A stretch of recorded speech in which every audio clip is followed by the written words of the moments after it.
கந்தசஷ்டி கவசத்தை ஒரு நாளைக்கு 36 முறை படிக்கிறதுக்கு நேரம் இருக்காதுன்னு தான் அதுலயே சூட்சுமமாக ரகசியமாக ஒரு விஷயம் சொல்லப்பட்டிருக்கு. முருகனுடைய அருளால் நான் தெரிஞ்சுக்கிட்டேன், அதை நான் உங்களுக்கு சொல்றேன். ரவண பவச ரரரரரரா ரிவண பவச ரிரிரிரிரிரி, இதுக்கெல்லாம் என்ன அர்த்தம் நான் தேடி தேடி தேடி முருகன் அருளால் தெரிஞ்சுக்கிட்டேன். சரவண பவ முருகனுக்கான மந்திரம், இதை 6 முறை சொல்லணும்.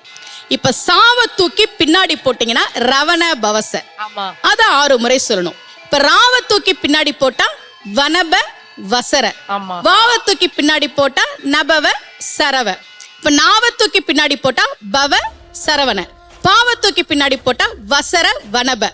ஒன்னொன்னையும் 6 முறை சொன்னா 6 × 6 36 வரும். இப்படி சொன்னால் 5 நிமிஷத்துல சொல்லிடலாம். கந்த சஷ்டி கவசத்தை 36 முறை சொன்ன பலன் கிடைக்கும்.